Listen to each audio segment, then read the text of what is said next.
அனைவரையும் இயேசுவின் நாமத்திலே வாழ்த்துகிறேன்.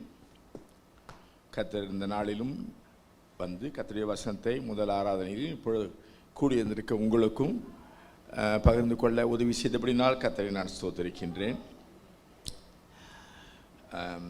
என்னுடைய வாழ்க்கையில் சில இழப்புகள் யோசிக்க முடியாதது, நினைச்சாலே மனசு வேதனைப்படக்கூடியது. அடிக்கடி வீட்டில் நாங்கள் பேசிக்கொள்வது, நான் என் துணைவியார் பேசிக்கொள்வது. ஏன் என்றால் அவர்களுடைய வாழ்க்கையில் நடந்த சில காரியங்கள். பாஸ்டர் டேனியல் அவருடைய தகப்பனார் மறக்க முடியாத பல நிகழ்ச்சிகள் உண்டு. அதிலே அவர் எனக்கு பொண்ணு பார்த்தது. அவர் மாத்திரம் என்னை பிடிவாதமாக பிடிச்சு நீ கல்யாணம் பண்ணித்தான் ஆகணும்னு சொல்லாது இருந்திருப்பார் என்றால் இன்றைக்கு முதல் ஆராதனையிலே சொன்ன இளம் மனைவி எனக்கு கிடைத்திருக்க மாட்டார்.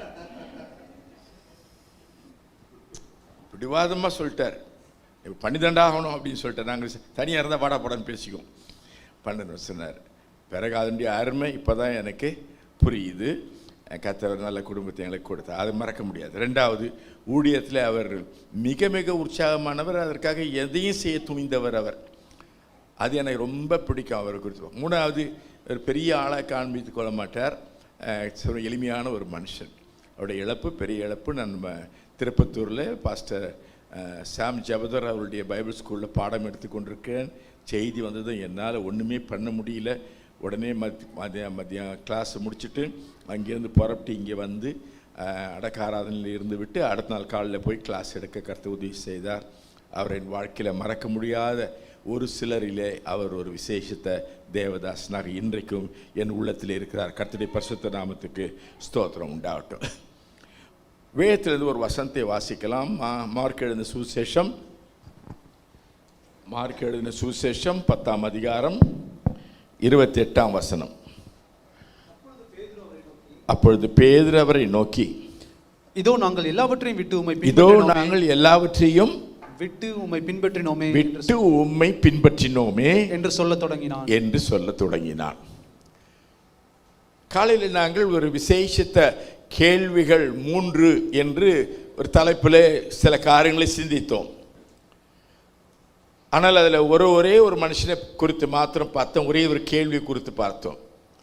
அந்த கேள்வி, நித்திய ஜீவனை பெற்றுக்கொள்வதற்கு நான் என்ன செய்ய வேண்டும் என்று இயேசுவிடத்தில் வந்த ஒரு அருமையான ஜெபாலய தலைவனுடைய ஒரு விண்ணப்பத்தை பார்த்தோம். இதையெல்லாம் கவனித்து கொண்டே இருக்கிறார் ஒருவர், பேதுரு. அவர் சம்பாஷணை ஓடி வருகின்றான், முழங்கால் படியிடுகின்றான், நல்ல ஒரு கேள்வியை கேட்கின்றான், தன் ஆசையை தேவனுக்கு அடுத்த காரியத்தில் வைத்து கேட்கின்றான். அப்படி கேட்டவனுக்கு ஆண்டவர் பழைய ஏற்பாட்டிலேருந்து சில காரியங்களை சொன்னார். அவன் சொல்கிறான், சின்ன வயசுலேருந்து நாங்கள் இதெல்லாம் கை கொண்டு வரோங்க, சின்ன வயசுலேருந்தே நான் யூதனாக இருக்கின்றேன். நம்ம சொல்கிற மாதிரி நான் பிறந்ததுலேருந்தே கிறிஸ்தவ குடும்பத்தில் பிறந்தவை அப்படின்னு சொல்கிற மாதிரி. ஆனால் இப்போ நான் வந்திருக்கிறது வேற ஒன்றுக்காக வந்திருக்கேன் ஐயா. என்னுடைய மதத்தில், என்னுடைய யூத வழியிலே நித்திய ஜீவனை பெற்றுக்கொள்வது எப்படி என்று சரியாக யாருமே சொல்லி தரவில்லை. எனக்கு கொடுக்கப்பட்ட 39 புஸ்தகத்திலும் 5 ஆகமங்கள், சரித்திர ஆகமங்கள், பாட்டு ஆகமங்கள், தீர்க்க தரிசன ஆகமங்கள் எல்லாவற்றையும் நான் அப்படியே தலைகீழாக படிச்சிருக்கிறேன். ஏன்னா அவன் படிச்சாகணும், அந்த வேலை செய்கிறவன். ஆனால் இதில் எனக்கு நித்திய ஜீவனை குறித்து ஒன்று சொன்னதே நான் அறிய முடியவில்லையே என்ற மனதில் நினைத்து கொண்டு அவன் வந்து கேட்குறான், ஐயா இதுவரை எனக்கு கிடைக்காத ஒன்று இடத்துல கேட்குறேன், நித்திய ஜீவனை நான் எப்படி ஐயா பெற்றுக்கொள்வது? அவனை நினைக்கும் போது பாராட்டாமல் இருக்க முடியாது, புகழாமல் இருக்க முடியாது.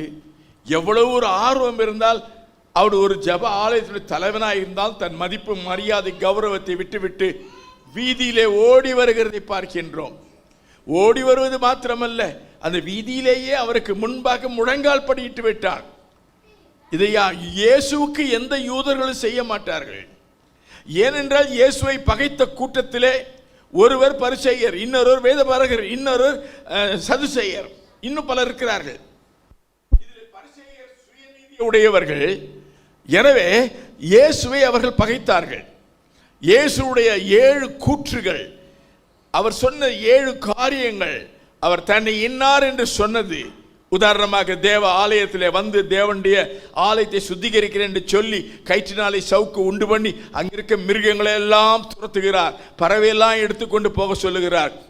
பிறகு காசு பலகையை கவிழ்த்து போடுகிறார்.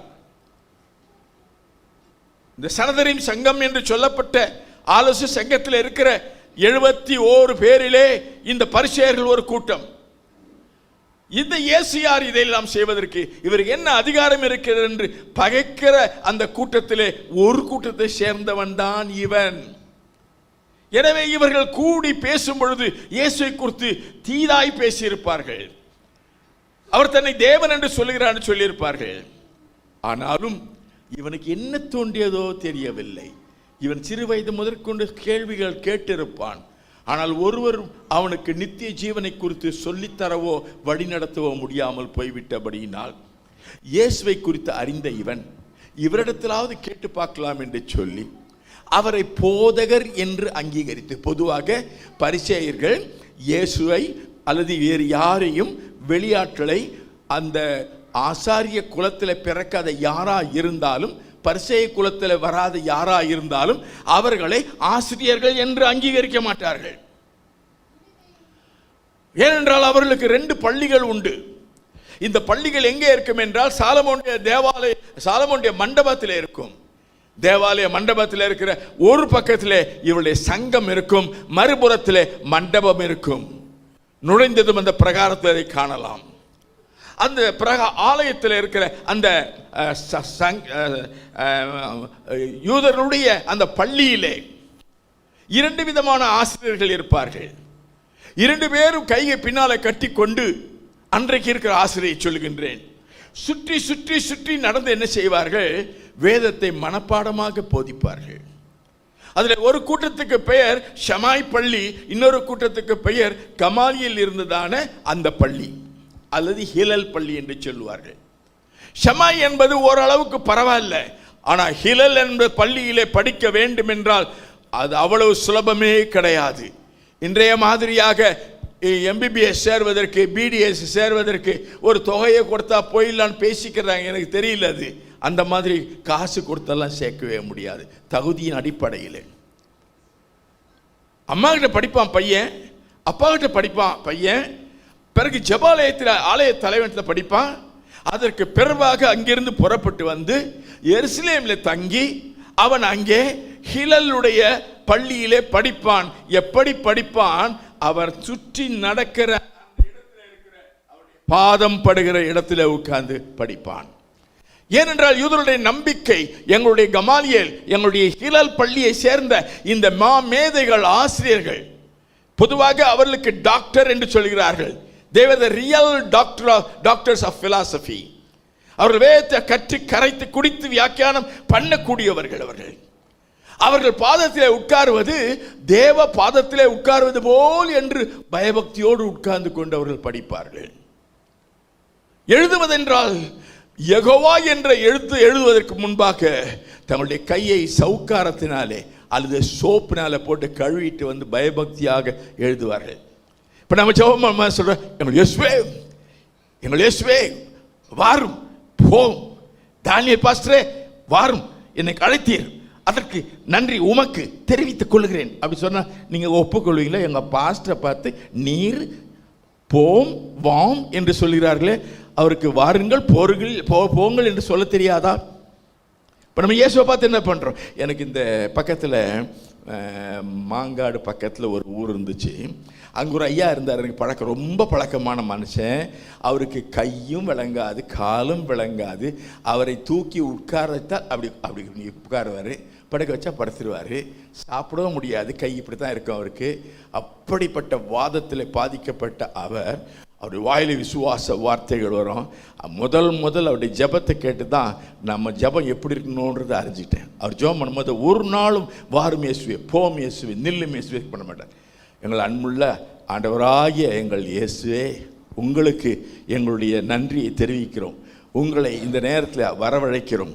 நீங்கள் வந்து எங்கள் மத்தியில் எவ்வளோ அருமையாக இருந்துச்சு தெரியுமா அந்த ஜபம்.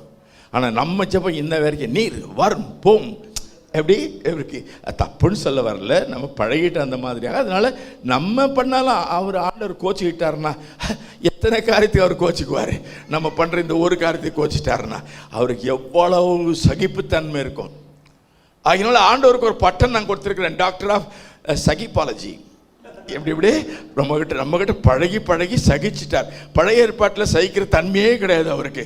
புதிய ஏற்பாட்டில் நம்ம கொண்டு வந்த பிற்பாடு சகிப்பு கலையை பூர்ணமாக கற்றுக்கொண்டவர் நம்முடைய ஆண்டவர். ஆண்டவர் மாத்திரம் நமக்கு கற்றுக் கொடுப்பது அல்ல, நாமும் சில காரியங்களை ஆண்டவருக்கு கற்றுக் கொடுக்கின்றோம். வியாபாரம் செய்யும் போது கூட என்ன செய்யறாங்க, ஆண்டவரே உமக்கு ஸ்தோத்திரம் ஐயா, இன்றைக்கு துவக்கப்படுகிற இந்த வெத்தலைப்பாக்கு கடையில் ஆண்டவர் கிரியை செய்யும்படியாக கேட்டுக்கொள்ளுகிறேன். பாருங்க, சிகரெட் கம்பெனி வச்சிருக்கான், தசம்பாங்க கொடுத்தா பாஸ்டர் ஆசீர்வதிச்சு ஸ்தோத்திரம் பண்ணி வாங்கி என்ன பண்றாரு, பாக்கெட்டுக்குள்ள போட்டுடுறாரு. சரி, அதில் இதெல்லாம் பார்த்து ஆண்டவர் என்ன பண்ணிட்டாரு, பழைய ஏற்பாட்டில் ஒன்றும் உறுப்பில்ல, புதிய ஏற்பாட்டில் ஒன்றும் உறுப்பில்ல. என் பேர் கெட்டு போகக்கூடாது. யார் பேர்? ஏசு சொல்கிறார், என் பேர் கெட்டு போகக்கூடாது, எப்படியாவது இவங்களை உறுப்பில்லாம் உருட்டிகிட்டே போயிடுறேன்னு சொல்லிட்டு நம்மளை வழி நடத்திக்கிட்டு இருக்கார். கர்த்தருக்கு ஸ்தோத்திரம். இப்போ என்ன பார்த்துட்டு இருக்கோம், நம்ம அதை விட்டுற கிடையாது. என்ன பார்த்துட்டு இருக்கோம்? நித்திய ஜீவன். இதை சொல்லுவாங்க, தும்ப விட்டுட்டு என்ன பிடிக்கிறானா, வாழை பிடிக்கிறானா. நம்ம மெயினாக விட்டுட்டோம், நித்திய ஜீவன் விட்டுறோம். சபையில் நித்திய ஜீவன் தான் மேஜர் சப்ஜெக்ட், மைனர் சப்ஜெக்ட் பல இருக்கலாம். அவன் சொல்றான், நித்திய ஜீவனை சுதந்திரிக்க நான் என்ன செய்ய வேண்டும் என்று சொல்றான். நல்லா கவனிக்கணும், நித்திய ஜீவனை சுதந்திரிக்கிறது. சுதந்திரிக்கிறதுனா ஆங்கிலத்தில் இன்ஹெரிட். இன்ஹெரிட்னு அர்த்தம் என்ன? எங்க அப்பா ரொம்ப ஒன்றும் சேர்த்து வைக்கல அப்படின்னு பாஸ்டர் சொன்னார்ல. ஆனால் அவங்க அப்பா கொஞ்சமாவது, எங்க அப்பா கொஞ்சமாவது சேர்த்து வச்சிருக்கிறார். ஆகையினால நான் என்னுடைய கூட இருக்கிற மக்களை அழைத்து கொண்டு வில்லையும் வாளையும் கொடுத்து விட்டு என் சுதந்திரத்தை நான் பெற்றுக்கொள்ள முடியும், யுத்தம் செய்கிறேன் என்று சொல்ல வேண்டிய அவசியம் இல்லை. என் அப்பா தாத்தா சம்பாதிச்சாரு, எங்க அப்பாவுக்கு, எங்க அப்பா சம்பாதிச்சாரு, அது எனக்கு. So I inherit the property of my ancestors through my birth in that family. அந்த குடும்பத்தில் நான் பிறப்பின் நிமித்தமாக அந்த சுதந்திரத்தை பெற்றுக்கொள்ள வேண்டும். அதற்கென்று நான் ஒன்றுமே செய்ய முடியாது. இவன் கேட்ட கேள்வியே தப்பா இருக்க. நான் சுதந்திரிக்க என்ன செய்ய வேண்டும்? நானும் தான் சொல்லியிருப்பேன், படிச்ச முட்டாளே. நிறைய பேர் நல்லா படிச்சிருப்பான், என்கிட்ட சொல்லுவாங்க சில, அதனால நல்லா படிச்சிருக்காரு, ஆனால் படித்த முட்டாளுங்கன்னுவாங்க. அந்த மாதிரி இவன் நல்லா படிச்சிருக்கிறான், ஆனால் படித்த யார் இவன்? அப்போ பைபிளில் நம்ம ஆண்டவருடைய காரியத்தை பெற்றுக்கொள்வதற்காக ஒன்றையுமே செய்ய வேண்டிய அவசியம் இல்லை. நல்லா ஞாபகத்தில் வச்சிடுங்க. Many times we think that by doing something we are helping God, and through helping God we are going to receive the blessings of God. கிடையாது. அப்படி பார்க்க போனால் நம்மளை ஒருத்தர் கூட ஆண்டவர் இன்றைக்கு இருக்க நிலைமையில ஆசீர்வதிக்கவே முடியாது. அவர் புண்ணியம், அவர் இரக்கம், அவர் கிருபை, நம்ம ஆண்டவருக்காக ஒன்றையுமே செய்ய முடியாது. அப்படி செய்யணும்னா ஒன்று இருக்குது, ஆண்டவருக்காக ஆத்தும ஆதாயத்தை செய்யணும். ஆண்டோடைய ஊழிய வளர்ச்சிக்காக நம்ம செய்ய தவிர, நான் நித்திய ஜீவனை பெற்றுக்கொள்றதுக்கு அவர் சிலுவையில் மறிச்சிட்டாரே, அப்படி என்றால் நான் என்னத்தை செய்ய? காலையில் எல்லாரும் அப்பத்தை எடுத்தீங்க, ரசத்தை எடுத்தீங்க. பாஸ்டர் என்ன சொன்னார்? ஏதோ ஒன்று சொன்னார். என்ன சொன்னார்? ஒரு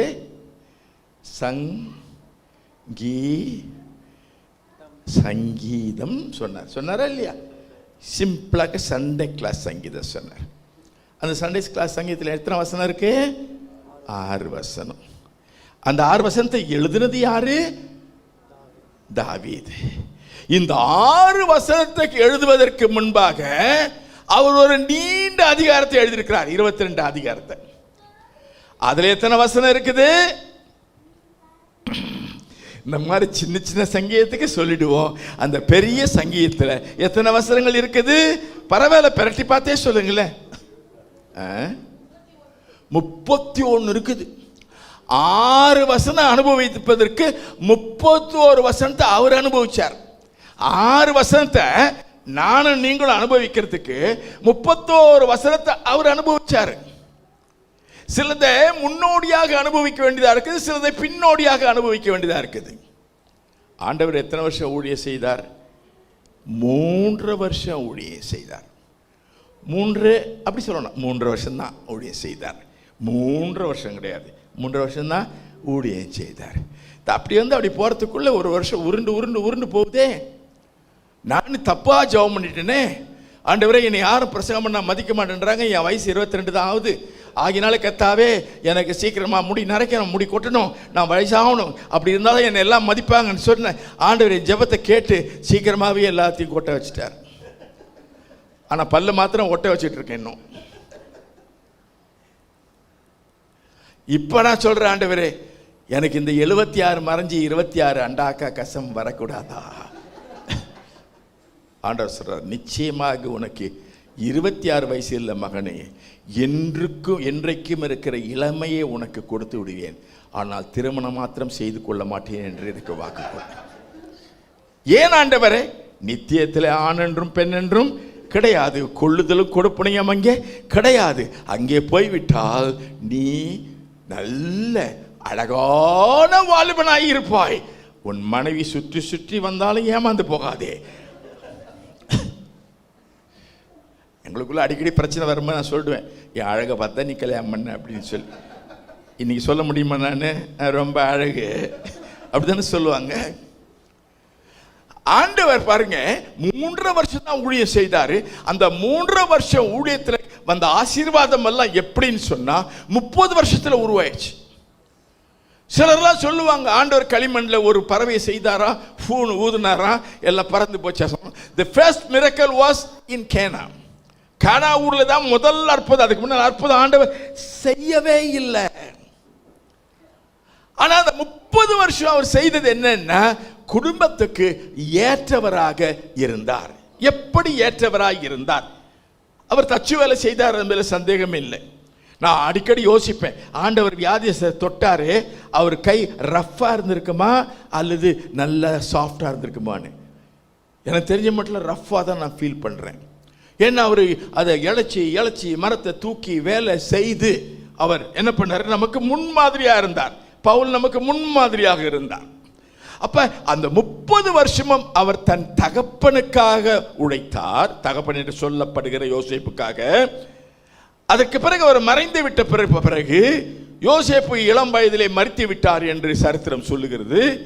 அவருடைய தாய் இருக்கிறார்கள், பிள்ளைகள் இருக்கிறார்கள். ஆனால் மூத்த மகனாகிய இவருக்கு சிரேஷ்ட புத்திர பாகம் வர வேண்டும். சிரேஷ்ட புத்திர பாகம் என்று சொன்னால் தம்பிகளுக்கெல்லாம் 1 ஏக்கர் என்றால் இவருக்கு 2 ஏக்கர் கொடுக்கணும். காரணம் என்னவென்றால் அந்த எக்ஸ்ட்ரா அந்த ஆசீர்வாதத்தை அவர் வைத்துக்கொண்டு வயதான தாய் மரிக்கிற வரையிலும், தனக்கு கீழ் இருக்கிறவருடைய திருமணம் முடிந்து அவர்கள் செட்டில் ஆகிற வரையிலும் இவர் பொறுப்பெடுத்து கல்யாணம் பண்ண வேண்டும். 26 வயசு எனக்கு. அப்ப எங்க பாஸ்டர் ஒருத்தர் இருந்தார், அவர் இறந்துட்டார். இப்ப அவர் ஒரு மீட்டிங் கூப்பிட்டு போனார். அங்கே ஒரு மீட்டிங்கில் நான் முன்னால், அப்போல்லாம் பார்த்தீங்கன்னா ஊழியத்தில் இருக்கவங்களாம் முன்னால் உட்காருவாங்க. அவர் குத்தி காமிச்சார். என்னன்னு பார்த்தேன், கேட்டேன். ஒன்றும் இல்லைப்பா, தான் அங்கே உட்காந்துருக்குது 2வது அந்த பொண்ணை உனக்கு பிடிக்குதான்னு கேட்டார். தயவுசெய்து என் மனைவி காதை பொத்தி கொள்ளும்படி கேட்டுக்கொள்கிறேன். அவங்க வரமாட்டாங்கன்னு நினச்சேன், வந்துட்டாங்களே. எனக்கு என்ன தெரியும், அப்போல்லாம் தேவனுடைய ஊழியக்கார் சொன்னால் அதெல்லாம் எப்படி தேவ வாக்கு அப்படின்னு நினைக்கிறேன். இப்போ அப்படி இல்லை, நிறைய ஊழியக்காரங்க சொல்கிறது பிசாசின் வாக்காக தான் இருக்குது. அப்போ என்ன சொல்லிட்டு, பாஸ்டர் நீங்கள் சொன்னால் சரிதான் பாஸ்டர் சொன்னேன். அவர் போய் அந்த பெரிய பாஸ்டர் ஒரு ஜான் ரோஸ் ஐயான்னு அவர்கிட்ட பேசி எல்லாம் முடிவு பண்ணி அந்த பொண்ணு அந்த பொண்ணு ஓகே சொல்லிடுச்சு, அவங்க குடும்பத்தை சொல்லியிருக்கோம் அப்படின்னு சொன்னாங்க. அந்த குடும்பத்தில் அவங்க கேட்டப்ப அவங்க சொன்னாங்க, என்ன ஜாதின்னு கேட்டாங்க. உடனே பாஸ்டர் சொல்லிட்டார், ஜாதின்னு ஆரம்பித்தாலே நமக்கு அது வேண்டான்னு சொல்லிட்டாங்க. நான் எங்கே நான் சொல்லிட்டு இருக்கேன்னு தெரியல, மெய் மறந்து போயிட்டேன். அப்படியே சரி 26 வயசில் எனக்கு என்ன ஆயிருக்கணும், கல்யாணம் ஆயிருக்கணும். அதுக்கு பிறகு எப்போ கல்யாணம் ஆச்சு? 31 வயசில். 31ஆமா 32 தெரியலையே. நான் 31, அவங்க சொல்ல 32 வயசு உனக்கு அப்படின்னுவாங்க. நான் கல்யாணம் ஆச்சு. இப்போ எதுக்குமா இதெல்லாம் சொல்லிட்டு இருக்கேன்? மறந்துடக்கூடாது, மெயின் சப்ஜெக்டை மறந்துடக்கூடாது. எதுக்கு? நித்திய ஜீவன் தான். இப்போ இயேசு 30 வருஷம் தன் தாய்க்கு வேண்டிய கடமையை செய்து அவர் சிரேஷ்ட புத்திர பாகம் அவர் பெற்றபடினால் அவருக்கு சொத்தெல்லாம் கிடையாது ஒன்றும், ஆனால் பொறுப்பு இருக்கிறது. அவர் தன் தாயையும் தன்னுடைய சகோதரர்களுக்கு தெரியும் இல்லையா, உருப்படாதவனுங்க, ரொம்ப கேலி பரியாசம் பண்ணக்கூடியவனுங்க. உதாரணம் வேண்டும் என்றால் நீங்கள் வீட்டில் போய் யோவான் 7ஆம் அதிகாரம் முதல் 5 வசனங்களை வாசித்து பாருங்கள். இயேசுவை பரியாசம் பண்ணி கொண்டே இருப்பார்கள். அவருக்கு மதிமயங்கி போயிட்டாரு, ஹீஸ் அ மேட் ஃபெலோ அப்படின்னு சொல்லிட்டு கம்ப்ளைண்ட் பண்ணுவாங்க. அப்பேற்பட்ட குடும்பத்திலேருந்து அவங்கள எல்லாரையும் நிறைவேற்றி விட்டு 30 வயசில் அவருக்கு ஊழியம் வந்தார். So in order to fulfill the ministry of his father, he proved his life for 30 years. 30 ஆண்டுகள் நன்னை சரியான வழியை நடத்தி 3 ஆண்டு ஊழியத்துக்காக அவர் என்ன செய்தார்? தன்னை ஆயத்தம் பண்ணினார் என்று பார்க்கிறோம். கர்த்தருடைய பரிசுத்த நாம ஸ்தோத்திரம். அதே போல நம்ம சங்கீதம் வாசிக்கும் பொழுது 23 இருக்கிற 6 வசனங்கள் என்ன இருக்க, ஒண்ணுமே இல்லை. கர்த்தர் மேய்ப்பராக இருக்கிறார். அப்படியே முடிக்கும் போதா கர்த்தருடைய வீட்டில் பாருங்க 3 இடத்துல கொண்டு போறாரு. அங்கே கர்த்தர் என்ன மேய்ச்சல் வெளி கொண்டு போனார், கர்த்தர் என்ன யுத்த வெளி கொண்டு போனார், கர்த்தர் என்ன பரலோகத்துக்கு கொண்டு போயிட்டார் அவருடைய வீட்டில். இந்த 3ஐயும் அந்த சங்கீதத்தில் பொருத்தி சொல்றார். இந்த ஆசீர்வாதம் எப்படி உண்டாயிற்றுன்னா, என் தேவனே என் தேவனே ஏன் என்னை கைவிட்டீர். 22ஆம் சங்கீதம். அதுலேருந்து பார்த்தீங்கன்னா அப்படியே அவர் டிரான்ஸ்ஃபார்ம் ஆகிறார். எப்படின்னா ஒரு புழுவா மாறுறார். நானோ ஒரு புழு.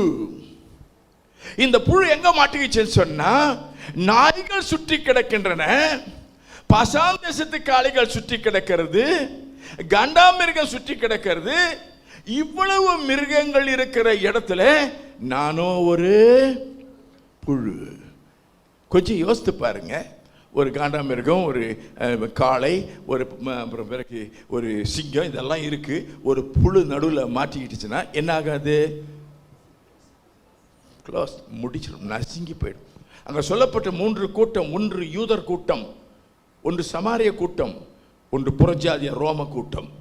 இவர்கள் அங்கே இயேசுவை ஒரு புழுவை போல சிலுவையிலே அடித்து அங்கே கொல்லுவதை நாம் பார்க்கின்றோம். இயேசு சிலுவையில் அடிக்கப்படுவதற்கு காரணம் மதமும் அரசாங்கமும். யூத மதமானது அவரை 3 விசை விசாரிக்கிறது. யூதர்களை அரசாண்ட அரசர்கள் ரெப்ரசன்டேட்டிவ்ஸ் 3 முறை விசாரிக்கிறார்கள். அவர் குற்றமற்றவர் என்று நன்றாய் தெரியும். முதலில் சொல்லப்பட்டவர்கள் அவர் மேல் கள்ள சாட்சிகளை ஏற்படுத்தினார்கள். பின்னால் சொல்லப்பட்டவர்கள் மனசாட்சியை ஒதுக்கி விட்டார்கள். கடைசியில் அவர் சிலுவையிலே தூங்குகிறதை பார்க்கிறோம். எதற்காக என்று சொன்னால், இந்த 23ஆம் ஆசீர்வாதமாய் சங்கீதத்தின் ஆசீர்வாதமாகிய அந்த நித்திய ஜீவனை சுதந்தரிப்பதற்கு அவர் இந்த 31 வசனங்களிலே பட்ட பாடுகள் எழுதப்பட்டிருக்கிறது.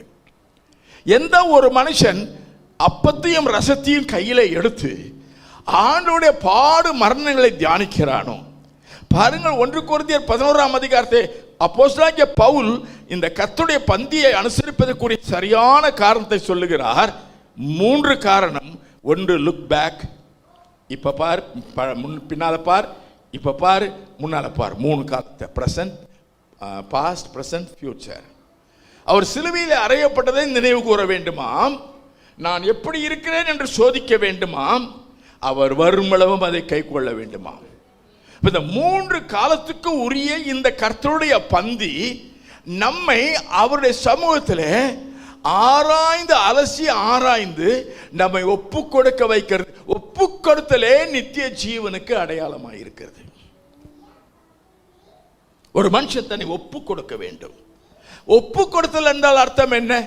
சொல்லுவாங்க, Lord, I dedicate my self Lord this morning, I totally surrender to your will, I consecrate my life. இப்படி பல வார்த்தைகளை யூஸ் பண்ணி ஜாப் பண்ணுவாங்க. ஆனால் what is consecration, what is dedication? கர்த்தருக்கு பிரதிஷ்டை செய்வதென்றால், கர்த்தருக்கு ஒப்பு கொடுக்கிறது என்றால் அர்த்தம் என்ன? அந்த வார்த்தை எதற்கு பயன்படுத்துது?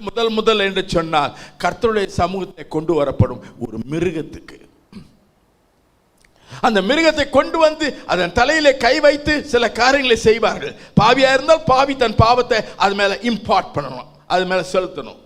வேற எந்த நோக்கமும், அந்த நோக்கத்துக்காக அந்த ஆட்டை முதலாவதாக, அந்த மாட்டை முதலாவதாக கைகளை வைத்து ஆயத்தப்படுத்தி அதை கர்த்தருக்கு ஒப்பு கொடுக்க வேண்டும். அர்த்தம் என்ன? இனி அந்த ஆடோ அந்த மாடோ அந்த மிருகமோ அது இருக்கிற வண்ணமாக காட்சியளிக்காது, அது சாம்பலாய் போயிடும். நம்ம நான் நினைக்கிறது, அந்த பையன் வந்து கேட்டான் பாருங்க ஆண்டவர்கிட்ட, அவன் எப்பேற்பட்டவனா? ஏழை கிடையாது. For such a young man, for his age, with all his belongings, all his treasures, properties, to come to the middle of the road and kneel down before Christ and begging him for eternal life is not an ordinary thing. அவனை போல மக்கள் shame shame puppy shame என்று சொல்லி விடுவார்கள். அப்பேற்பட்டவனுக்கு அவ்வளோ ஆர்வத்தோடு ஓடி வந்து நித்திய ஜீவனுக்கு தன்னை ஒப்பு கொடுக்கிறான். அதர்வைஸ் பிரதிஷ்டை செய்கிறான். அவன் தன்னை தானே தானம் செய்கின்றான். ஆனால் அந்த ஒப்பு கொடுத்தல் என்ன என்று அவர் சொல்லும் பொழுது அதை அவன் ஏற்றுக்கொள்ள மறுக்கின்றான். அப்ப ஒப்பு கொடுத்தல் என்றால் என்ன என்று எனக்கு ஒரு அபிப்பிராயம் இருக்கிறது. ஒப்பு கொடுத்தல் என்ன என்பது வேதத்தில் ஒரு அபிப்பிராயம் இருக்கிறது. நான் என்ன அபிப்பிராயத்திலே பிடித்து கொண்டு நிற்கிறேனா அல்லது வேத அபிப்பிராயத்துக்கு என்னை விட்டு கொடுக்கிறேனா? ஞானஸ்தானம் எடுக்கும்போது ஒருத்தர் சொன்னா, ஐயா இந்த கிராமத்தில் சோத்து கை தானே சொல்லுவாங்க, ஐயா இந்த ரைட் ஹேண்ட் சோத்து கையை மாற்ற தண்ணிக்குள்ளே முக்காதீங்க அப்படின்னு. பாவி, நாங்கள் முக்கல்னா பிரச்சனை வந்துடும்டா. ஏன் ஐயா? தலையே பிதாக்குமான் பரிசாமினா ஞானஸ்தானம் கொடுத்தாலே ஒருத்தன் கத்துறான் வெளியே. ஐயா 2 முடி காத்துல ஆடுதியா, இன்னும் தண்ணிக்குள்ள போலையா? இந்த மாதிரி ஞானஸ்தானம் கொடுக்கும்போது என்னது? வேண்டாம் தம்பி வேண்டாம் வேண்டாம். 2 முடி காத்துல ஆடுதான், அதுக்கு சத்தம் போடுவானுங்க. அந்த 2 முடிக்காக 2வது வாட்டி முக்கி இருக்கேன் நான். நமக்கு ஏன்டா வம்பு இந்த பிரச்சனை சொல்லி.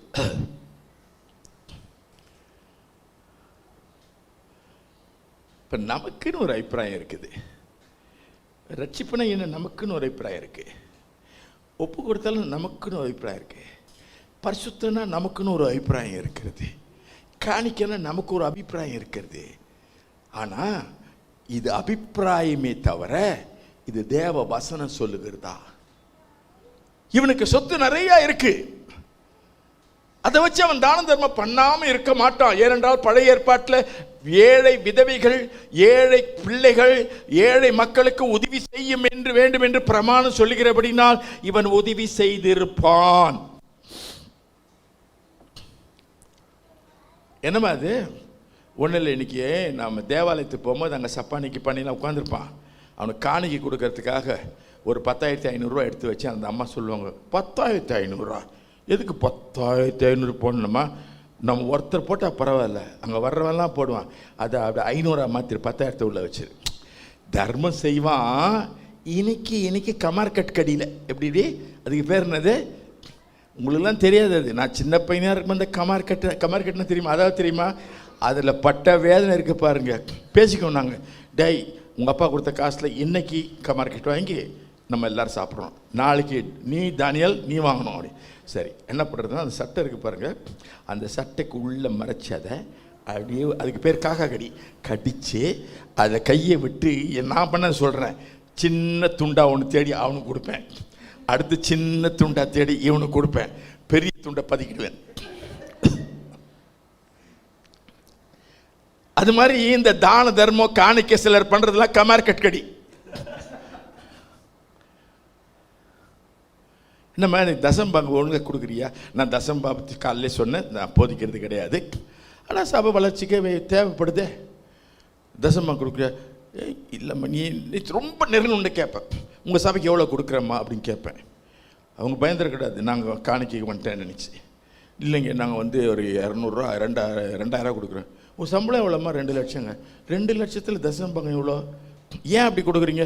இல்லைங்க, 1ஆந்தேதி பிறந்துட்டா பாஸ்டர் பீட்டர் வந்துடுவார் வீட்டுக்கு, 1ஆந்தேதி சாயந்தரம் பார்த்தா பாஸ்டர் மோசஸ் வந்துடுவார், 2ஆந்தேதி கால் இதுக்குன்னு இருக்காங்க சிலர். அவங்களுக்கு எங்கேயா போகிறது நான்? அதனால எங்கள் பாஸ்டர் நல்ல ஒரு கோச்சிக்க மாட்டார், அதுக்காக வேண்டி அவருக்கு கமர் கடி கடிச்சு வச்சுட்டு இவங்களுக்கெல்லாம் என்ன பண்ணுறேன்? இது நம்ம காணிக்க கொடுக்கறத பற்றி, நம்ம செய்யறத பற்றி, நம்ம பிரதிஷ்டை, இதெல்லாம் வேற. ஆனால் ஆண்டவர் அங்கே சொல்லித்தராரு, மகனே முதல்ல உனக்கு இருக்கிற எல்லாத்தையும் வித்துட்டு அதுக்கு பிறகு நீ என்ன பின்பற்றி வா. அப்போ உனக்கு என்ன கிடைக்கும்? நித்திய. நீ எல்லாத்தையும் வித்துட்டதுனால நித்திய ஜீவன் கிடைக்காது. நீ காசு கொண்டு தேவனுடைய ராஜ்யத்தை சம்பாதிக்க முடியாது. நீ வித்துட்டு கொடுத்துட்டு நீ தனியா இருந்தனா மறுபடியும் அதை எப்படி சம்பாதிக்கலாம்? இல்லை, நான் உணர்ச்சி வசப்படுத்தி கொடுத்துட்டேன், இப்போ ஆண்டவர் சொன்னார் உன்கிட்ட வாங்கி சொன்னான்னு போயிடுவீங்க. அதனால சொல்றாரு, என்னை பின்பற்றி வான்னு சொன்னார். பின்பற்றி வந்தா என்ன ஆகும்னு அவனுக்கு நல்லா தெரியும். நரிகளுக்கு குழிகளும் ஆகாயத்து பறவைகளுக்கு கூடும் இருக்கிறது, மனுஷகுமாரனுக்கோ தலை சாய்க்க இடம் இல்லை. ஸோ இவர் பின்னாடி வந்தா இந்த சம்ஷஸை சாப்பிட்றாங்க பாருங்க. அந்த ரிச் மேன் அண்ட் லாசரஸ் படிக்கல, அவன் பேர் உங்களுக்கு தெரியாது யாருக்கும். அந்த ஐஸ்வர்யவானும் லாசர் கதையில் அந்த ஐஸ்வர்யவானுடைய பேர் மிஸ்டர் ரிச்சர்ட். இந்த ரிச்சர்டு என்ன ரிச்சர்டு சாப்பிட்டது போய் போட்டிருக்கு. சாப்பிட்றது நல்லா சாப்பிட்டான்னு போடல, சாப்பிட்டது எப்படி சாப்பிட்டானா, அது ஒரு வார்த்தை சம்ஷஸ் அப்படின்னு அர்த்தம் என்னன்னா, நெஞ்சு நிரம்பி வாய் வழியா வர்ற அளவுக்கு அவனுக்கு தான் ஆண்டு பழைய ஏற்பாட்டை சொன்னார். நீ போஜன பிரியனா இருந்தால் நம்ம மெர்சி ஃபேன்சி கடைக்கு போய் ஒரு பேனா கத்தி வாங்கிக்கோ, உன் தொண்டையில் என்ன பண்ண கத்தியை பையனாடு சொன்னாரா இல்லையா? நிறைய பேர் பாருங்களேன், நான் தப்பா சொல்ல, உங்களை பார்த்தா அப்படி தெரியல, காஞ்சி போய் இருக்கீங்க நீங்க. நான் சொல்றது சிலரை சொல்றேன், என்ன மாதிரி ஆட்டில் சொல்றேன். நான் போனா விருந்துக்கு போனா கொஞ்சோண்டு போடுங்கன்னுவாங்க. இப்போ எங்கள் வீட்டுக்கு வருவாங்க பாருங்க சிலர், அவங்க சொல்லுவாங்க சாப்பிட்றீங்களான்னு கேட்பேன். இல்லை பிரதர் சாப்பிடல, வேணாம் இப்போ தான் சாப்பிட்டேன்னுவாங்க. நான் பேசாம விட்டுருவேன், ஏன்னா அவங்க உண்மை சொல்றாங்கன்றது எனக்கு நம்பிக்கை இருக்கு. ஆனால் எங்கள் வீட்டம்மா இருக்காங்க பாருங்க, 10 தடவை கேட்பாங்க, கொஞ்சையா கொஞ்சையா கொஞ்சையா சிஸ்டர் நீங்க சொல்றீங்க, அதை சொல்றாங்க, அதனால இவ்வளோடு போடுங்க சிஸ்டர். முதல்ல இவ்வளவு போடுவாங்க காரக்குழம்பு, அப்புறம் இவ்வளவு போடுவாங்க மட்டன் குழம்பு, அப்புறம் இவ்வளவு போடுவாங்க சாம்பார், அப்புறம் இவ்வளவு போடுவாங்க ரசம், அப்புறம் இவ்வளவு எழுத்தின்படி சொல்றாங்க. எங்க வீட்டுல வந்து சாப்பிட்டு போன பாசங்கள தப்பு கிடையாது, அது பெருந்தன்மை. என்ன பண்ணணும், சாப்பிடணும் ஆசையா இருக்கு, பசியா இருக்கு, போடுங்கன்னா முடிஞ்சு போச்சு. நம்ம ஊர்ல இருந்து ஒருத்தர் போனார் இங்கிலாந்துக்கு. இவர் நம்ம ஊர்ல வந்தவரச்சே சாப்பிட்றேன்னு என்ன சொல்லுவாரு, உங்களை பார்த்து சாப்பிட்றீங்களா எங்க வீட்டு வந்து கேட்டேன்னு சொல்லுவீங்க, இல்ல இல்ல வேண்டாம் நீங்க அவ்வளவுதானே. அதே மாதிரி இவர் அங்கே இறங்கியதும் காஞ்சிட்டு போறாரு. காஞ்சிட்டு போறாரு என்ன கொடுப்பான் அந்த ஏர் இந்தியாவில் உள்ளோண்டு ஒரு கப்பலை கொடுக்குற மாதிரி கொடுப்பான். நம்ம ஆளுக்கு கட்டுன்னு கட்டுறான் இலையில போட்டு. அவனுக்கு அது சரியாமா ஆவாது. அங்க போனதும் அவர் அழைச்சிட்டு போன ஹோஸ்ட் கேட்டிருக்காரு, would you like to have something? இன்னொன்னு தேங்க்யூ அப்படின்னு. would you like to have a cup of coffee? இன்னொன்னுட்டாரு. இவன் வேலைக்கு போயிட்டான். சாயந்தரம் வரைக்கும் திருட்டு போட்டு உட்காந்து திருன்னு விழிச்சுன்னு பசியில வாடிட்டு உட்காந்து. இப்ப எதுக்காக இதெல்லாம் சொல்றேன், அதை ஞாபகம் வச்சுக்கணும். நீங்க எதுக்காக பார்த்தீங்களா, இந்த மாதிரி கதை சொன்னா கேட்கறது இல்லை, அவ்வளோ ஆர்வம். எதுக்காக சொன்ன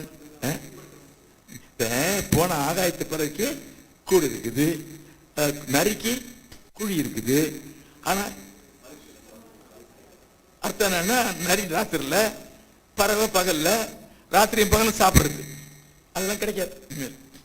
ஆகினால என்ன கிடைக்கும் அப்படியே வேதனையோடு இருக்கும் போது ஆண்டவர் ஆகாயத்தை பறவை சுட்டி காட்டி, பூமியில இருக்கிற புஷ்பங்களை சுட்டி காட்டு, இவையெல்லாம் போஷிக்கிற உங்களெல்லாம் உடுத்தி வைக்கிற ஆண்டவர் உங்களுக்கு உடுத்தி வைக்கிற முதலாவது தேவனுடைய ராஜ்யத்தை அவருடைய நீதியும் தேடுங்கள். முடிச்சுட்டாரா இல்லையா அந்த வசனத்தை? இல்ல, முதலாவது தேவனுடைய ராஜ்யத்தை அவருடைய நீதி தேடுங்கள், அப்பொழுது இவைகள் எல்லாம் உங்களுக்கு கொடுக்கப்படும். God is not against riches. தேவன் ஐஸ்வர்யத்துக்கு எதிராளி கிடையாது. அப்படி எதிராளியா இருந்தால் ஆண்டவர் ஊழியத்தை துவக்கிய காலத்திலே கொஞ்ச காலத்திலே பார்க்கின்றோம். லூக்கா 8:3 ஏரோதுடைய காரியக்காரர்களாய் இருந்ததான அவருடைய மனைவிமார்கள் தங்களுடைய ஆஸ்திகளாலே கர்த்தருக்கு ஊழியம் செய்தார்கள். ஆண்டவர் ஆஸ்தியை வெறுக்கிறவர் அல்ல, ஆஸ்தியை சபையாய் பயன்படுத்த நமக்கு வெல்த் மேனேஜ்மெண்ட் சொல்லிக் கொடுக்கிறவரா இருக்கின்றார். அப்ப நீங்க ஒவ்வொருவரும் இங்க இருக்கவங்க ஆசீர்வதிக்கப்பட வேண்டும், வீடு வாசலோடு இருக்க வேண்டும். பர்த்டே கொண்டாடினவர்களை பார்த்து சொல்லுகின்றேன், நீங்கள் ஒரு பிள்ளை அல்ல, நம்ம பெற்றெடுத்தது போல 13 பிள்ளைகளை பெற்றெடுத்த வாழ்த்துகிறேன். டேனியல் அவங்க அம்மாவோட பிறந்தவங்க மொத்தம் 12 பேர்ல 13 பேர். அந்த காலத்துல அது ஒரு மதிப்பு. எனக்கு 13 பிள்ளை இருக்கு, 10 பிள்ளை இருக்கு, பெரிய மதிப்பு. இந்த காலத்துல கொஞ்ச காலம் ஒண்ணு கண்ணி. இப்ப அதுக்கு முன்னால ஆஸ்திக்கு 1, ஆசைக்கு 1, இது குறைஞ்சி இப்ப என்ன ஆயிடுச்சு, 1க்கு வந்துருச்சு. அப்படின்னு நம்முடைய பாப்புலேஷன். நம்ம உலகத்திலே எல்லாத்திலும் தேர்ந்தவங்க ஃபர்ஸ்ட்ல இருக்கணும் பாப்புலேஷன் தான், ஜனத்தொகை தான். குடும்பத்தை ஆசீர்வதிப்பார், பிள்ளைகளை ஆசீர்வதிப்பார், வீட்டை ஆசீர்வதிப்பார். வீடு இல்லாதவங்களுக்கு வீட்டை கொடுப்பார், பைபிள்ல சொல்லப்பட்டிருக்கிறது. ஆனா ஒன்னே ஒன்று சொல்றவங்களை பார்த்து, அது நம்மை ப்ரீ ஆக்கிபை பண்ணும் என்றால், அதுவும் நம்முடைய சிந்தையில் நம்முடைய மனதில் பண ஆசை வந்து அதை நம்முடைய மனதை கொல்லும் என்றால், ஆண்டவர் சொல்றாரு, அந்த கொல்லுகிறதை வெல்லுவதற்கு உனக்கு ஒரு நல்ல காரியம் சொல்லித்தர, முதலாவது அதை விட்டுடுப்பா. விட்டுட்டு வீட்டுல இருந்தா உனக்கு மதிப்பு கிடையாது. யார் மதிக்க போறா? உனக்கு பணம் இல்லைன்னா பின்னாலே வந்துரு. ஏழைகளோட ஒரு ஏழை நீ வந்துரு. அப்ப என்னத்தை பெற்றுக்கொள்ளலாம்? நீ நித்திய ராஜ்யம். நித்திய ராஜ்யத்தை பெற்றுக்கொள்வது மாத்திரம் நித்திய ராஜ்யத்துக்கு உடையவர்களாக மற்ற மக்களை ஆளாக்குவதற்கு ஒரு ஊழியக்காரனாக அவனை அழைக்கிறார். எத்தனை பேர் ஆண்டவர் அழைத்தார்? கலப்பையின் மேல் கை வைத்து விட்டு திரும்பி பார்த்தவர்கள் உண்டு. கட்டுகிறேன் என்று சில ஆரம்பித்து விட்டு போதுமான ஆதாரம் இல்லாத கட்டுவதை விட்டு விட்டவர்கள் உண்டு. இப்படி ஆண்டவரை பின்பற்றவர்கள் பாதியிலே ஓடி போகிறார்கள். அப்போது ஆண்டவர் கேட்கிறார், நீங்களும் என்னை விட்டு போய்விட மனதா இருக்கீங்களா கேட்கிறாரு. நாங்க எங்க ஆண்டவரே போகும்? நித்திய ஜீவனுக்கு அடுத்த வார்த்தைகள் உங்களுடைய வாயிலே இருக்கிறது. ஆண்டுடைய வாய் எப்படி இருக்குமோ தெரியாது. அது அப்படியே வரன்னு இருக்குமா, அது சொரன்னு இருக்குமா, அல்லது ஆண்டவர் காலையில் எழுந்து லிப்ஸ்டிக்ஸ் போட்டுக்குவாரோ, அது என்ன போடுவாரோ, எனக்கு அதெல்லாம் தெரியாது. ஆனா ஆண்டுடைய வாயிலிருந்து வார்த்தை என்ன வருது? When you and I open our mouths, நம்முடைய வாயை திறக்கும் போது போயிட்டியா, அவர்தான் முடிஞ்சு போச்சு. அப்பயே சொன்னேன்ல, அதெல்லாம் வரக்கூட பரவாயில்லப்பா, இந்த ஒரு முயற்சியில தோத்துட்ட, அடுத்த முயற்சியில கர்த்தர் என்ன பண்ணுவார்? உன்னை ஆசீர்வதிப்பாரு. நல்லா கவனிக்கணும். சரி, இந்த கஜினி முகமது படிச்சிருக்கீங்களா? சரித்திரத்துல எங்க? கஜினி முகமது படிச்சிருக்கீங்களா? அப்படி சொன்னதான் நிறைய பேருக்கு வழங்குது. கஜினி முகமது எத்தனை முறை படம் எடுத்தான்? ஆடா ஆடா ஆடா, இந்த சிலந்தி கூட ஏறி ஏறி கட்டுது, ஒவ்வொரு முறை சறுக்கி உழுது. இதை பார்த்தவன் தான் இந்த யாரு? கஜினி முகமது. அட, இந்த சிலந்திய புல முயற்சி பண்ணி வீட்டை கட்டி பூச்சை பிடிக்கணும், நான் ஏன்டா படையெடுக்க கூடாது போயிட்டு, அவன் எத்தனை முயற்சி தெரியல, அவன் ஜெயிச்சான்னு பாக்குறோம். அப்படி அந்த ஒரு முயற்சி போச்சு. அதுக்கு ஏன் கவலைப்படுறீங்க? ஒரு வாட்டி ஃபெயில் ஆயிட்டா இருக்கு பரீட்சையில, அரியர்ஸ் படிங்க, பாஸ் பண்ணுங்க. அப்படி எதுவும் முடியலையா, என்ன மாதிரி ஊழியத்துக்கு வந்துருங்க, அரியர்ஸ் எழுதாதீங்க, ஒண்ணு எழுதாதீங்க. என்ன உன்னுடைய இந்த சூழ்நிலை உன் வாழ்க்கையின் முடிவு அல்ல. இன்றைக்கு நீ ஃபேஸ் பண்றது உன்னுடைய ப்ராப்ளம்ஸ், உன்னை மற்றவங்க கிரிட்டிசைஸ் பண்ணுவாங்கன்னு நினைக்கிறது, இது உன்னுடைய வாழ்க்கையின் ஃபுல் ஸ்டாப் அல்ல.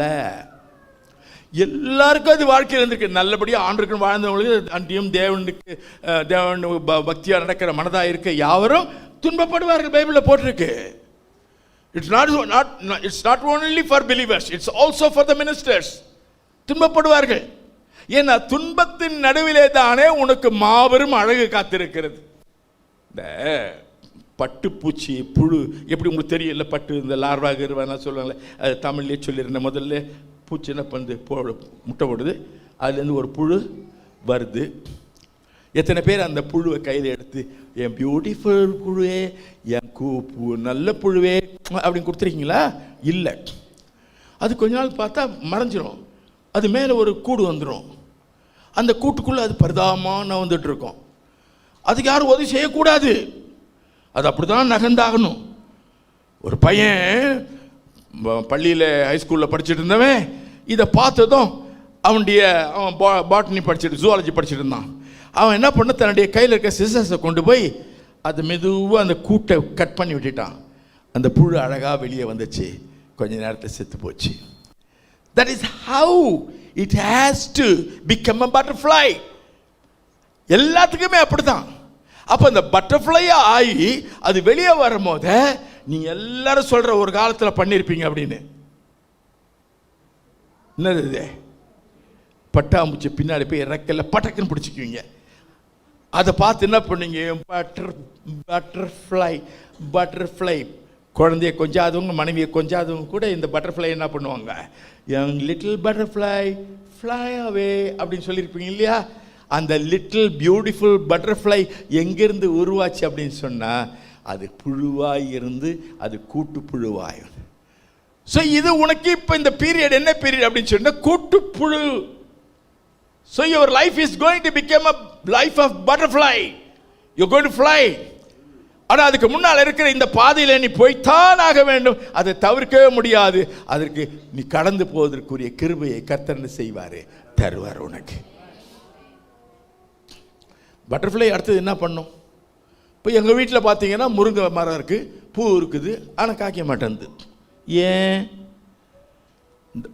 பட்டர்ஃப்ளை பூக்கு பூ போய் உட்கார்ந்து அதில் இருக்க மகரந்தத்தை எடுத்து அது இன்னொரு பூவில் உட்கார்ந்து இன்னொரு பூவில் உட்கார்ந்து காய் கனிகள் பூக்கள் உருவாவதற்கு அது காரணமாக இருப்பது போல இன்றைய வாழ்க்கையை கண்டு சோர்ந்து போக வேண்டாம். எலியாவே, உனக்கு இங்கே என்ன வேலை? சூரச்செடியின் கீழே உனக்கு என்ன வேலை? சூரச்செடின்னு போட்டிருக்கு. அது சரியான ஆங்கில வார்த்தை என்னன்னு பார்த்தா, தமிழ்ல மொழிபெயர்த்தா தொடப்பக்கட்ட மரம். தொடப்பம் எங்க இருக்கும்? சரி, ப்ரூம் ஸ்டிக் எங்க இருக்கும்? ஆங்கிலத்தை சொல்றேன் ரொம்ப நாசுக்கா. எங்க இருக்கும்? அது கிச்சன்ல இருக்கும். கிச்சன்ல யார் இருப்பாங்க? மனைவி இருப்பாங்க. எல்லா கோபத்தையும் எல்லா தாபத்தையும் எங்க போய் சொல்றது? உன்னை கட்டின நாள்ல இருந்தா எனக்கு மவனே, நீ முதல்ல இருந்து அப்படித்தான்டா இருக்க. உன்னை அவ கட்டினதுனால தான் அவ அனுபவிக்கிற. அதெல்லாம் அங்க போய் சாடுறது, அங்க போய் பண்றது. அப்படி ஒருத்தர் தான் பெரிய ராஜா. ஒய்ஃபி நான் என்னம்மா ஹஸ்பண்டி அப்படின்னாவே ஒன்றும் இல்லை. பக்கத்தில் ஒருத்தர் லேண்ட் வச்சிருக்கிறான்.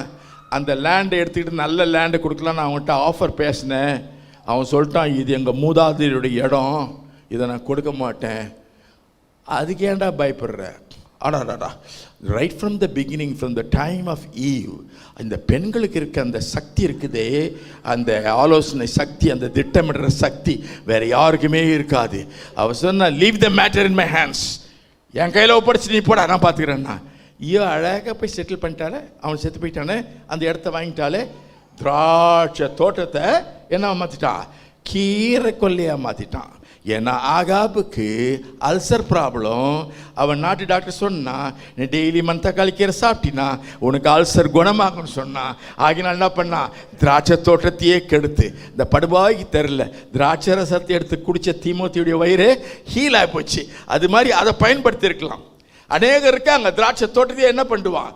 குடும்பமாகட்டும், தான் வாழ்க்கையாகட்டும், தன்னை சார்ந்தவர்களாகட்டும், தான் இருக்கிற இடமாகட்டும், அது திராட்சை செடியெல்லாம் கீரை கொல்லையாக மாற்றிடுவான். நாளைக்கு இந்த நேரத்தில் ஒன்று க்ளோஸ் பண்ணலன்னா என் பேர் யாசபேல் கிடையாது. அம்மா அந்த யாசபேல் யாருன்னு கேட்டுறாதீங்க, அவரை பைபிள்னு சொல்கிறேன் நான். ஓ, எலியா அதுக்கு முன்னே தான் எத்தனை பேரை கொண்டான்? நூற்றுக்கணக்கான கள்ளத்தீர்க்கதரிசிகளை கொண்டு போட்டான். அப்போ பயப்படாதவன் இந்த ஒரு பெண்ணு சொன்னான். நிறைய பேர் பாருங்க, சிங்கத்தை கண்டா கூட ஹேண்டில் பண்ணிடுவாங்க. ஆனால் ஒரு பெண்ணுக்கிட்ட நின்று பேசுறதுன்றது முடியாது. ஏனென்றால் அது பெண் சிங்கம். பெண் சிங்கம் கிச்சனில் இருக்க வேண்டியது, அதுதான் சமைத்து போடும். பெண் சிங்கம் தான் வேட்டையாடும். ஆண் சிங்கம் தின்னுவதற்கு நல்ல தின்னுபிட்டு தொந்திய பலத்துக்கு தான் லாய்க்கு.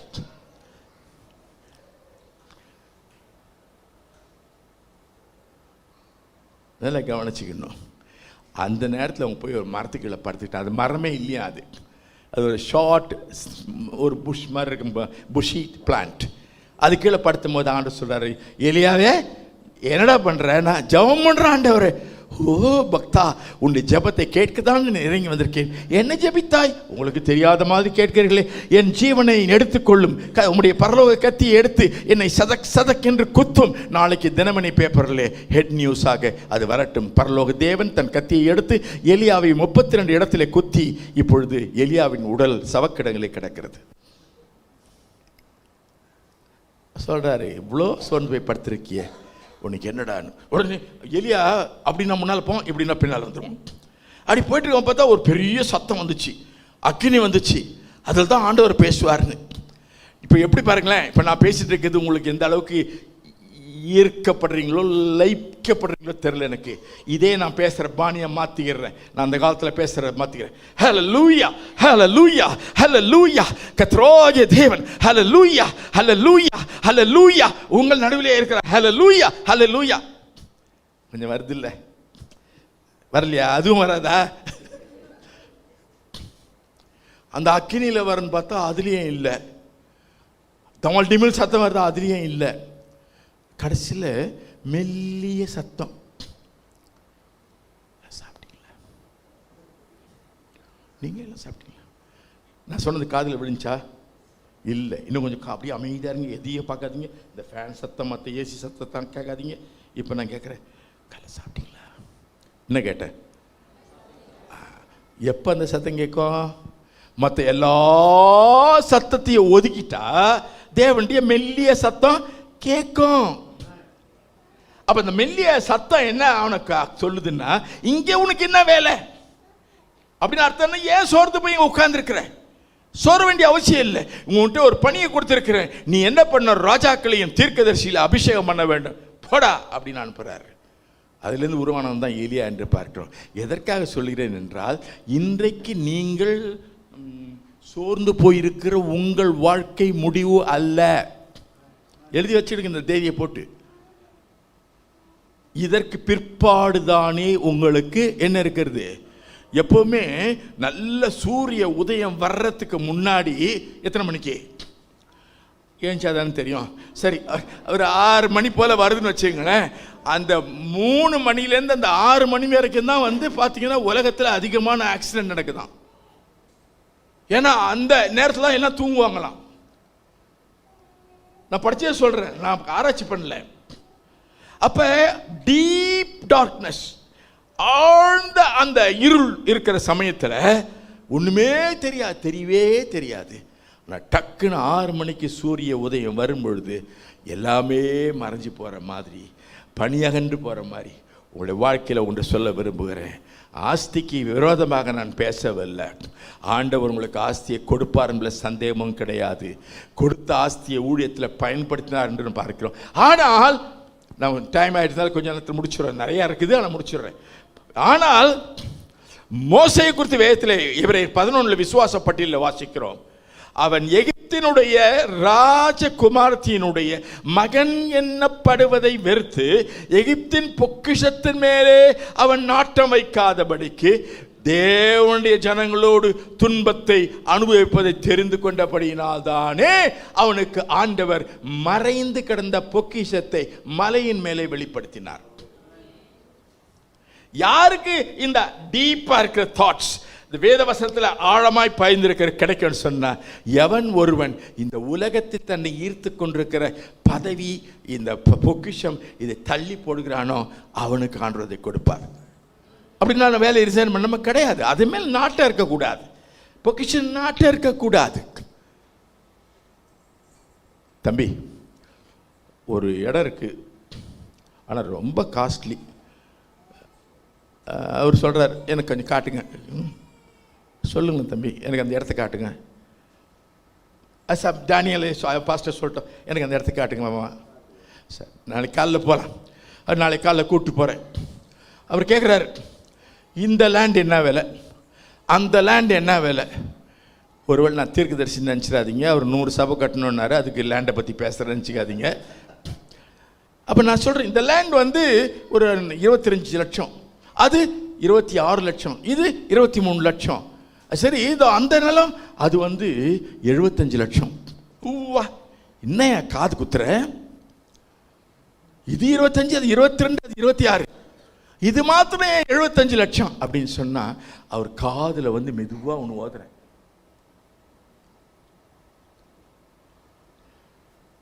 அவரு தான் சொன்ன ரகசியம், அது உங்களுக்கு கேட்கக்கூடாது. அவர் உடனே அவ்வளோ வேலையா அப்படின்னு சொன்னவர் அப்படியான்றாரு. சரின்னு வந்தார். இனி நமக்கு இந்த சர்ச் வேண்டாம், இதை வித்தார். இன்னும் என்னென்ன இருக்க எல்லாத்தையும் வித்தார். 75 லட்சத்தில் அதை வாங்கிடுவோம். எல்லா பணத்தையும் சேர்த்துக்கிட்டு, கடை வாங்கல, எல்லாத்தையும் சேர்த்துக்கிட்டு அந்த நிலத்தை வாங்கினார். ஏன் வாங்கினார் அப்படின்னு சொன்னா, அதுக்குள்ள மறைஞ்சிருக்கிற பொக்கிஷத்துக்காக வாங்கினார். புரியுதா உங்களுக்கு? இதில் 5வது ஓமை மத்தேயு 13 சொல்லப்பட்டிருக்கு. ஒரு நிலத்தை பொக்கிஷம் இருக்கிறத அறிஞ்சிட்டு தனக்கு உள்ள எல்லாத்தையும் வித்துட்டு அந்த நிலத்தை அவன் வாங்குறான். அந்த நிலம் யாரும் கிடையாது, இயேசு தான். இயேசுவை குறித்து சங்கீதக்காரன் சொல்றான், அவருடைய முதுகு நிலத்திலே உழுது போட்ட மாதிரி இருந்ததாம். அவருடைய முதுகிலே நிலமானது உழப்பட்டதினாலே மறைந்திருந்த பொக்கிஷம் டிங் டிங் டிங்னு அடிச்சுது. அந்த பொக்கிஷம் வேற ஒண்ணுமில்லை, அவருடைய இதயம். அவருடைய இதயத்திலே மறைந்திருந்த பொக்கிஷமாகிய வேத வசனங்கள். அநேக பொன்னிலும் வெள்ளியிலும் களி கூறுவதை பார்க்கிலும் அதிகமாக சங்கீதக்காரன் களி கூர்ந்தானே, அது அங்கே மறைந்திருக்கிறபடினாலே சொத்தே போனாலும் எல்லாத்தையும் விற்று அந்த இடத்த வாங்கினார். இப்போ நான் ஒரு கேள்வி கேட்குறேன். இப்போ 75 லட்சத்துக்கு வாங்கினாரு. பொக்கிஷம் என்ன ஒரு 1 லட்சம் இருக்குமா? இருக்காது. பொக்கிஷம், பொக்கிஷம் சொன்னா அதான் பொக்கிஷம். அது அவ்வளவு விலை மதிக்க முடியாத பொண்ணு வெள்ளி எள்ளி எல்லாம் உள்ள மறைஞ்சிருக்குது. அவ்வளோத்தையும் வாங்கிட்டாரு. ஜனங்க வந்து கேட்குறாங்க, பாவப்பட்ட பாஸ்டர் டேனியல் பாஸ்டர் எல்லாத்தையும் வித்துட்டாரு, இடத்த மாத்திரம் வாங்கிட்டாரு, எப்படி கட்ட போறாரு? அவர் 4 மாடி கட்டுறேன்னு சொன்னார்.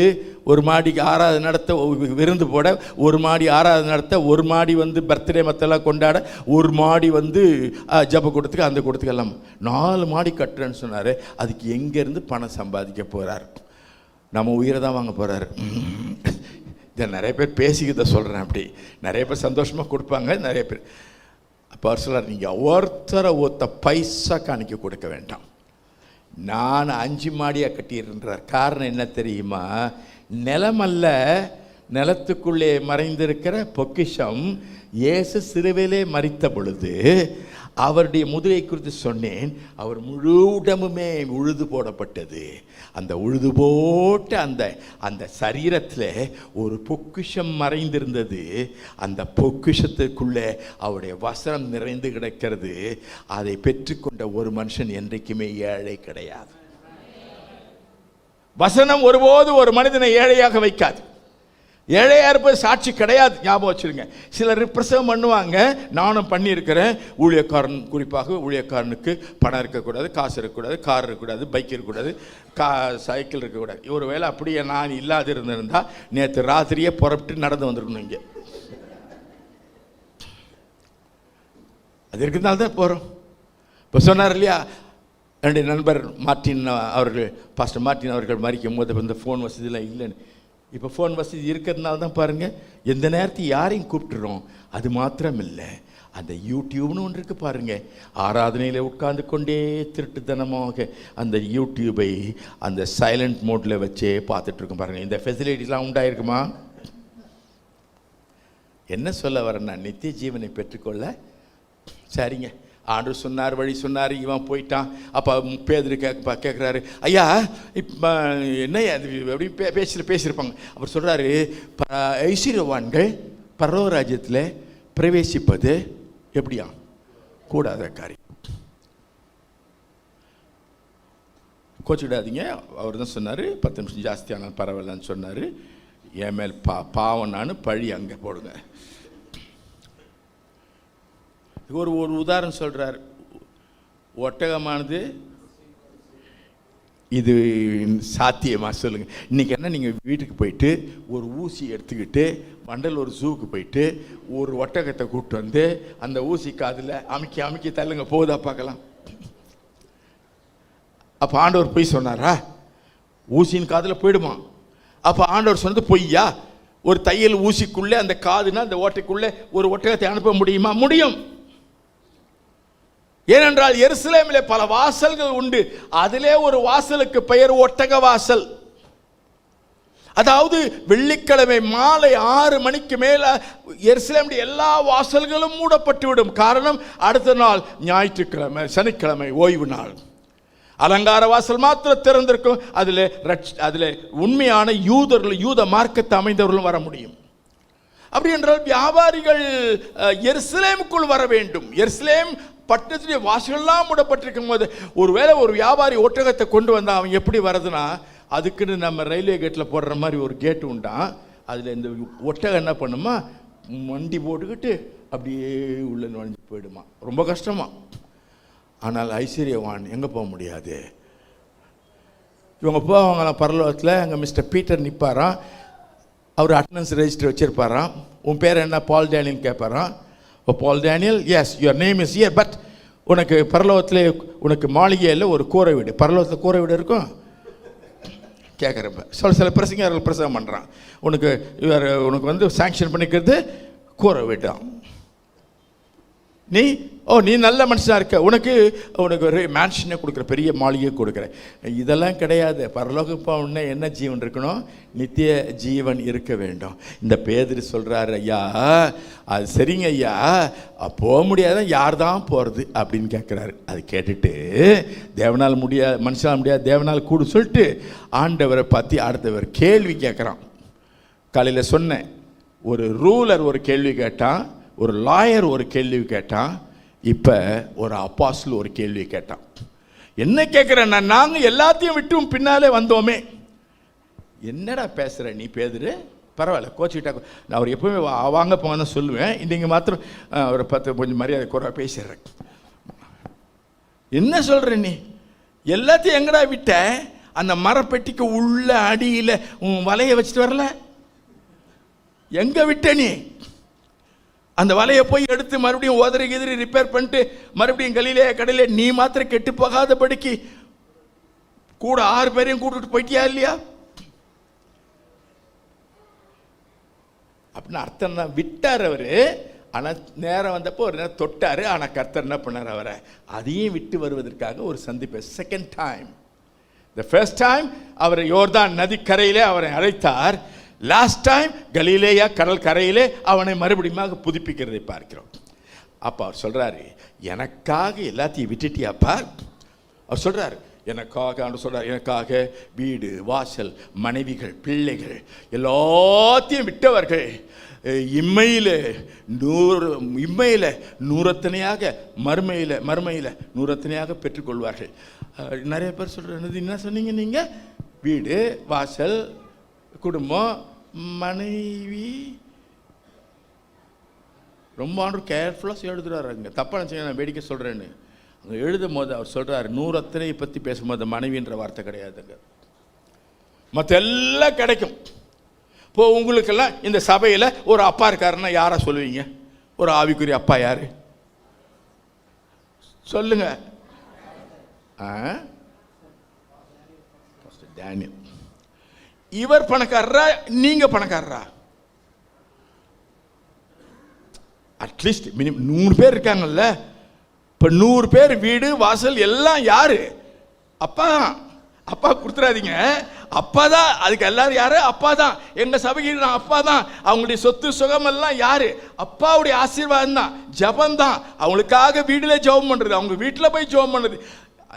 கொஞ்ச நாளைக்கு முன்னே பார்த்தீங்கன்னா ஒரு அம்மா வரும், ஒரு ஞாயிற்றுக்கிழமை 2 ஞாயிற்றுக்கிழமை இல்லை ஓயாத ஒரு, எனக்கு ஞாபகம் இல்லை, ஒரு 4 மாதம் இருக்கும். ஞாயிற்றுக்கிழமை வரும், வந்து ஜெபம் பண்ண பொத்துன்னு கீழே விடும். எனக்கே ஃபெட்டப் ஆகிடுச்சு. இது உண்மையாக தான் விழுதா, இது ஆக்ட் பண்ணுதான்னு சொல்லி கை வச்சா பொத்துன்னு கீழே விழும் கீழே. திடீர்னு பார்த்தா ஒரு நாள் வந்து நிற்கிது, விழலை. என்னென்ன ஆண்டு எனக்கு விடுதலை கொடுத்தாரு ஐயா. கொடுத்த பிறகு இந்த அம்மா சொல்லுது, அஸ்திபாரம் போடுறேன், வந்து ஜெபம் பண்ணுங்க. ஜெபம் பண்ணேன். ஒரு காணிக்கை கொடுத்தாங்க. ஆண்டவரே ஸ்தோத்திரம் ஐயா, இவர்கள் வாசக்கால் வைக்கும் போது என்னை ஜெபம் பண்ண கூப்பிட வேண்டும், இவர்கள் மேலே தளம் போடும் போது என்னை கூப்பிட வேண்டும். வாசக்கால் வைத்தார்கள், ஜெபித்தேன் ஒரு காணிக்கை. தளம் போட்டேன், ஜெபித்தேன் ஒரு காணிக்கை. இப்பொழுது பூசு வேலை நடப்பதற்காக என்னை கூப்பிட வேண்டும் ஆண்டவரே. ஏன் என்ன கிடைக்குது? அதெல்லாம் கிடைக்குதோ இல்லையோ, நான் என்ன சொல்ல வரேன்னா, ஆலயத்துக்கு வரல அவங்க அசுத்தாவில பிடிக்கப்பட்டிருந்தாங்க. ஆலயத்துக்கு வந்த கொஞ்ச நாள்ல என்ன கட்ட ஆரம்பிச்சிட்டாங்க. அது யார் வீடுனா என் வீடு தான். ஏன்னா ஆவிக்குரிய எங்களுடைய மகள் ஆவிக்குரிய பிள்ளைகள், உங்களுடைய எழுத்தின்படியான பிள்ளைகளாகட்டும், ஆவிக்குரிய பிள்ளைகளாகட்டும், ஆண்டவர் உங்களை ஆசீர்வதிப்பார் என்பதே அர்த்தமாகிறது. அப்படி என்றால் இந்த சபையை பார்த்து நான் வாழ்த்துகிறேன். உங்களுக்கு ஆஸ்தியம் கொடுப்பார், எல்லாம் கொடுப்பார். ஆனால் முதலாவது தேவனுடைய ராஜ்யத்தையும் அவருடைய நீதியையும் தேடுங்கள். எப்பொழுதும் சொல்ற மாதிரி இன்னொரு வசனத்தை சொல்லி முடிக்க விரும்புகிறேன். உன் ஆத்மா வாழ்வது போல உன் சோத்துமாவும் வாழ கடவுது. ஆண்டவர் நிச்சயமா என்ன பண்ணுவார்? ஆசீர்வதிப்பாரா, ஆசீர்வதிக்க மாட்டாரா? ஆசீர்வதிப்பார். பைபிளில் அதுக்குரிய அத்தாட்சிகள் இருக்குது. நம்முடைய விசுவாசத்தின் அடிசுவடை உருவாக்கிய ஆபிரகாமை பாருங்கள். அவர் பெரிய பிரபுவாக இருந்தார். அவரை தொடர்ந்து கர்த்தருடைய பிள்ளைகள் எல்லாரும் இருப்பார்கள். ஆனால் அவர்கள் விசுவாசத்திலே நடந்தார்கள், மற்றதெல்லாம் அநித்தியமாக யோசித்தார்கள். ஆண்டவர் உங்களை ஆசீர்வதிப்பாராக. அந்த கேள்விக்கு பதிலை நீங்கள் பெற்றுக்கொண்டீர்கள். ஜீவன் என்பது இந்த பூமியிலே ரட்சிக்கப்பட்ட வாழ்க்கை, நித்திய ஜீவன் என்பது இனி வரப்போகிற வாழ்க்கை. ஜீவன் என்பது அவர் என்ன புல்லுலிடங்களிலே மேய்க்கிறது. நித்திய ஜீவன் என்பது கர்த்தருடைய வீட்டிலே எந்நாளும் வாழ்வேன். அப்படியாக உங்களை கர்த்தர் ஆசீர்வதிக்க நான் ஜெபத்தோடு முடிக்கிறேன். கண்களை மூடி ஜெபிக்கலாம். நல்ல பிதாவே, மை ஸ்தோத்திரிக்கிறேன் ஐயா. நாங்கள் சில நேரத்தில் கொஞ்சம் இழுப்புண்டு போகிறோம் ஐயா. கர்த்தருடைய ஆசீர்வாதம் என்றால் பொருளாதார ஆசீர்வாதம் என்று. ஆனால் ஆண்டவரே, கர்த்தருடைய ஆசீர்வாதம் பொருளாதார ஆசீர்வாதம் மட்டுமல்ல ஐயா, அதற்கு காரணமாக இருக்கிற ஆவிக்குரிய ஆசீர்வாதம். காலையில் நாங்கள் தியானித்தது போல சாலமோன் ராஜா கட்டிய அந்த 2 தூணிலே ஒன்று போவாஸ் என்ற பொக்கிஷ தூண், மற்றொன்று யாகீன் என்ற நித்திய தூண், நீடித்த தூண். இந்த 2 ஆசீர்வாத்தியம் ஆலயமாகிய எங்களிலே தரும்படி, ஆலயமாகிய இந்த இடத்துல தரும்படி உம்மை நோக்கி மன்றாடுகிறோம். கேட்டான் கேள்வி, பதிலை பெற்றான், ஒப்பு கொடுக்காமல் போய்விட்டான். இன்றைக்கு நாங்கள் வந்திருக்கிறோம், கேட்டோம். நித்திய ஜீவனை பெற்றுக்கொள்வதற்காக, வரும் ஜீவியத்தை நாங்கள் அடைவதற்காக, பரலோகத்தில் நாங்கள் மகிமை அடையத்தக்கதாக இப்பொழுது முதற்கொண்டே எங்களை ஒப்பு கொடுக்கிறோம் ஐயா. நாங்கள் ஆசையாய் பிடித்து கொண்டிருக்கிறது என்னவோ அதையெல்லாம் விட்டு கர்த்தரை பிடித்து கொள்ள உதவி செய்யுங்க ஆண்டவரே. அருமையான ஊழியக்காரர் பாஸ்டர் டேனியல் லிவிங்ஸ்டனை, அவருடைய துணைவியார் பிள்ளைகளை ஆசீர்வதிக்கிறேன். அவர்கள் எடுத்து வருகிற முயற்சி இடம் வாங்கி கட்ட வேண்டும், பல இடங்களில் சபை கட்ட வேண்டும், ஆத்துமாதாயம் செய்ய வேண்டும். இந்த முயற்சிகளெல்லாம் ஆசீர்வதிக்க மன்றாடுகிறப்பா, நமக்கு ஸ்தோத்திரம். உறுதுணையாக கை தாங்கி கொண்டிருக்கிற வாலிப பிள்ளைகளுக்காக ஜெபிக்கிறேன். அவருடைய முயற்சியெல்லாம் ஆசீர்வதியும். அவங்க எண்ணுவதற்கு நினைப்பதற்கு மேலான ஆசீர்வாதத்தை கொடுக்கிற தேவன், உம்முடைய கையின் அளவின்படியாக உம்முடைய பிள்ளைகளை ஆசீர்வதிக்கவும், இந்த காலை கூட்டத்தில் கலந்து கொண்டு உம்முடைய அருமை விசுவாசிகளை ஆசீர்வதிக்க, அவருடைய பிள்ளைகள் குடும்பங்களை ஆசீர்வதிக்க, அவருடைய வேலையை ஆசீர்வதிக்க, அவருடைய வீட்டை ஆசீர்வதிக்க, குடும்பத்தில் ரட்சிக்கப்படாத மக்கள் ரட்சிக்கப்பட உடைய கரத்தில் ஒப்பு கொடுத்து இயேசுவின் நாமத்தில் ஜெபிக்கிறோம் நல்ல பிதாவே, ஆமென்.